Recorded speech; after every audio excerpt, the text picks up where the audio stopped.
Hello friends, welcome છે તમારું મારી ચેનલ આ પિન્ટુ કિચન રેસીપીમાં. અને આજે આપણે જોઈશું ઉત્તર ગુજરાતની અને મહેસાણાની પ્રખ્યાત એવી ડુંગળિયાની રેસીપી. આ રેસીપી હું તમને એકદમ ઇઝી સ્ટાઇલથી અને ઘરના મસાલાથી જ બનશે. આમાં દહીં, લસણ કેટલું નાખવું તેનું સમગ્ર માપ તને હું બતાવીશ અને સ્ટેપ વાઇઝ આપણે આ એકદમ ફર્સ્ટ ક્લાસ ડુંગળીયું બનાવીશું. તો વિડીયો પૂરું જોજો અને ચેનલને લાઇક, શેર, સબસ્ક્રાઈબ કરવાનું ભૂલતા નહીં. તો સ્ટાર્ટ કરીએ આપણે આપણી રેસીપી. અહીંયા હું તમને જે માપ કહીશ તે 9 થી 10 માણસ ડુંગળી ખાઈ શકશે. તો 1 કિલો આપણે નાની ડુંગળી લઈ લેવાની. એમાં 700 થી 800 ગ્રામ આવી નાની ડુંગળીને આપણે છોલીને ચીરા કરી લઈશું અને 200 થી 250 ગ્રામ ડુંગળીને આપણે ગ્રેવી કરી લઈશું. 500 ગ્રામ અહીંયા તેલ લીધું છે. તો 500 ગ્રામ તેલ આપણે લઈ અને આ ડુંગળી પહેલાં આપણે એમાં ફ્રાય કરી લઈશું. ડુંગળી આપણી બ્રાઉન થઈ જાય ત્યાં સુધી આપણે તેને ફ્રાય કરવાની છે.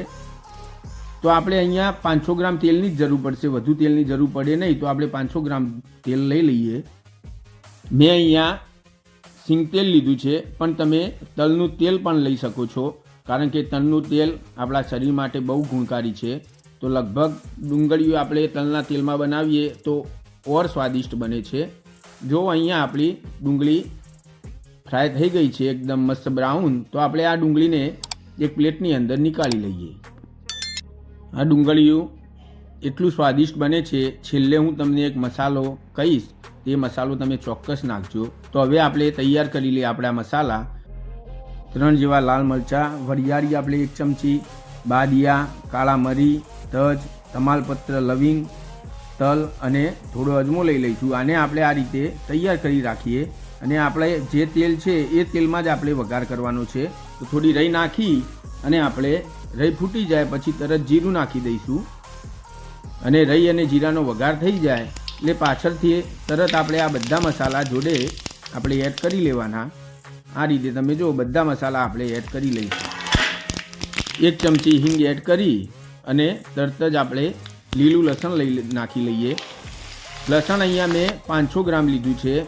તો તમે આ રીતે માપ લખતા જજો, તો તમારું ડુંગળી એકદમ પરફેક્ટ અને સ્વાદિષ્ટ બનશે. અને સાથે સાથે કેટલી મિનિટ ચડવવું એ પણ હું તમને કહીશ. તો અહીંયા આપણે આ લસણને 10 મિનિટ ચડવીને અને પછી એમાં લીલી ડુંગળી એડ કરી દઈશું. 10 મિનિટ ચડવ્યા પછી આ લસણ આપણું 60% જેટલું ચડી ગયું હશે. અને આપણે લીલી ડુંગળી અહીંયા મેં 150 ગ્રામ જેટલી લીધી છે. તો લીલી ડુંગળી એડ કર્યા પછી આપણે 4 થી 5 મિનિટ આપણે લીલી ડુંગળી ચડવવા દઈશું. અને આદુ લસણની પેસ્ટ આપણે નાખી લઈએ. તો લસણ અહીંયા મેં 50 ગ્રામ જેટલું સૂકું લસણ લીધું છે. અને મરચાં આપણે 40 થી 50 ગ્રામની આપણે પેસ્ટ બનાવી દઈશું. તમારે તીખું વધુ જોઈતું હોય તો વધુ નાખી શકો છો, અને તમારે જો ટેસ્ટ પ્રમાણે તીખું જોઈતું હોય તો એ પ્રમાણે તમે એડ કરી શકો. આને મિક્સ કરી લઈશું. 2 થી 3 મિનિટ આને પણ સાથે સાથે ચડવી લઈએ. જો તમે આપણું લસણ અહીંયા 80 થી 85% ચડી ગયું છે. આ સમગ્ર પ્રોસેસ ડુંગળીયું બનાવવાની લગભગ તમારે અડધા કલાક જેટલી થશે. હવે જે આપણે 200 ગ્રામ જેટલી ડુંગળીની ગ્રેવી કરી હતી તેને એડ કરી લઈએ. સારી રીતે આને મિક્સ કરી અને 2 થી 3 મિનિટ આને પણ ચડવી લઈએ. તેલ આપણું થોડું છૂટે એટલે ટામેટાની આપણે ગ્રેવી એડ કરી લઈએ. મેં 500 ગ્રામ ટામેટાં લીધા છે. અને સાથે સાથે આપણે મીઠું પણ નાખી દઈએ. સારી રીતે આને મિક્સ કરી અને ચડવવા દઈએ. મીઠું નાખવાથી ટામેટાં ઝડપથી ચડી જાય છે.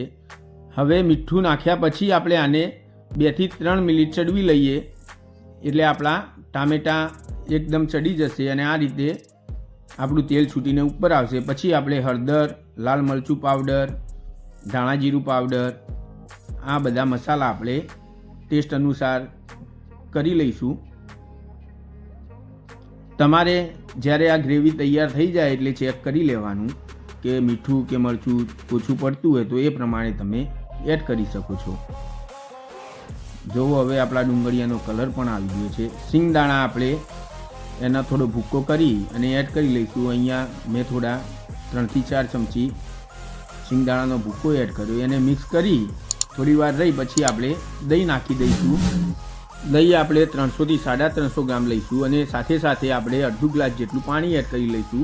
એટલે આપણે ગ્રેવી એકદમ ઘટ બને. દહીં તમે ચોક્કસ એડ કરજો, કારણ કે દહીં નાખવાથી ડુંગળીયાનો ટેસ્ટ નેક્સ્ટ લેવલ ઉપર જતો રહેશે.